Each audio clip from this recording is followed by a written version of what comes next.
3D glasses and everything, but through the miracle of technology, we're capturing it for inside HPC. So first, give us a perspective, the 30-second. Who is Z-Space, and who do you help? Sure. So Z-Space is a manufacturer of what we call a 3D holographic display. Really what we mean by that is we have a stereoscopic display that incorporates head tracking and also tracking of a 6 degree of freedom stylus. So what it allows us to do is natively work in 3D as though the objects were floating in space in front of us, and directly manipulate those objects as though we were actually holding them in our hands or manipulating them with a stylus input tool. Okay, so we're in this demo suite here, and this is a special display we're looking at that has 3D stereo. What makes this display different from any other LCD I might buy? Well, first of all, we deliver a true HD quality signal. We're using a quad buffer stereo signal, either from an NVIDIA or an ATI graphics card. And what we've chosen to do is implement the stereoscopic capability in the display itself, so that we can have a passive set of polarized glasses and experience the 3D in as unobtrusive as possible a manner. Okay, so through this video demo, we're going to be seeing what's going on in 2D. It isn't quite the same, but we got really good quality here. So Barton, you're using a 2D stylus, kind of like a pencil, to point at things, and this is the way you interact with things with Z-Space, isn't it? Yeah, actually, it's a 6 degree stylus. So we track the stylus's location, X, Y, and Z, as well as roll, pitch, and yaw. Those are the 6 degrees of freedom. And so if I reach down here and grab this object, I can now pick this up and manipulate it. And although on camera what you're seeing is that it's floating in front of the screen, that is a 2D composite image, but here, standing in front of the display, it does appear as though it's literally right in front of my face. Yeah. So you literally, when you move it closer to your face, it gets bigger. Just like if I picked up a Barbie doll and put it like 2 inches from my nose. That's what you're seeing, isn't it? Yep, that's right. Okay. So here we have an object of a doctor, and we've got a couple of scenarios where we can interact with the other content. So if I go and put this doctor in this portal, what we're going to end up doing is loading a anatomically correct model of the lungs and the human heart. Yeah. So here I can pick up this heart, and although obviously in this demo you can't feel it, our stylus is vibrating according to the heart rate. We have a haptic motor inside this stylus that allows us to synchronize the beating of the heart along with the vibrational motor.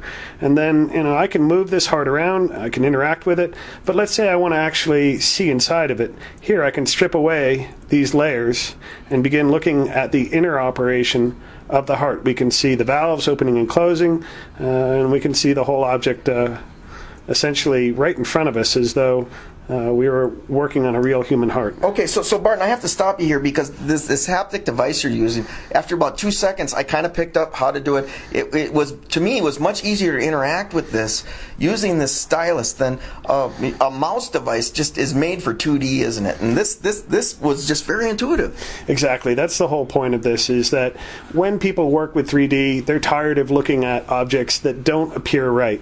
We're taking advantage of a number of important perceptual cues here. So we have stereoscopic display, which allows us to see objects in 3D. We have this stylus, which allows us to manipulate objects, and then by tying the camera, the virtual camera in the scene, to our glasses, as I move my head around here, I'm actually... Well, you're getting a parallax there, aren't you? I'm able to take advantage of motion parallax here.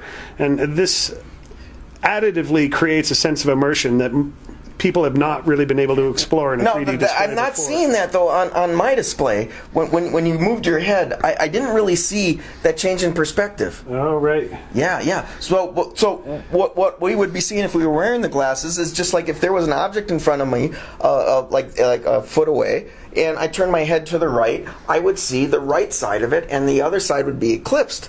That's right? correct. Yeah, that's correct. Okay.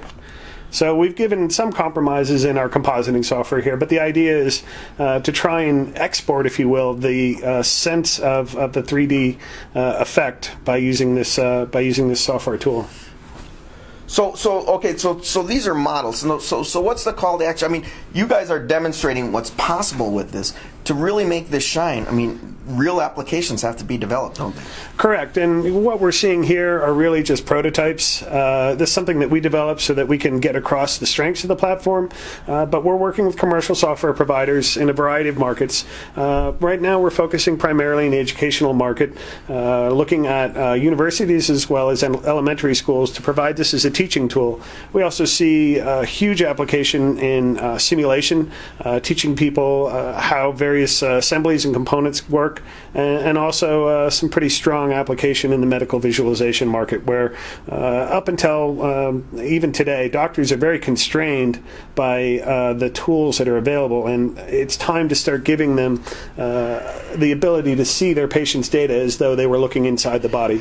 Okay, so going after those kind of markets, I mean, affordability has to be a factor. What kind of price point are we talking about here, Martin? So the display list in the U.S. is $4,000. Only $4,000 for an immersive? For an immersive head tracking and motion tracking display, completely integrated, turnkey, works directly with any graphics card that can do a quad buffer stereo signal.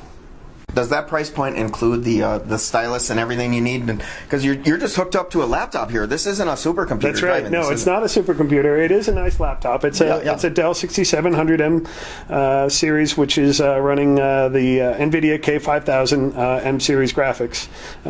But the stylus is included. All the software drivers are included. So that all comes as part of the actual purchase of the device itself. Okay, so how do I engage with ZSpace? My ears are perked up. What would I do? ZSpace.com, and get in touch with our North American sales force. We also have a technology access program for developers.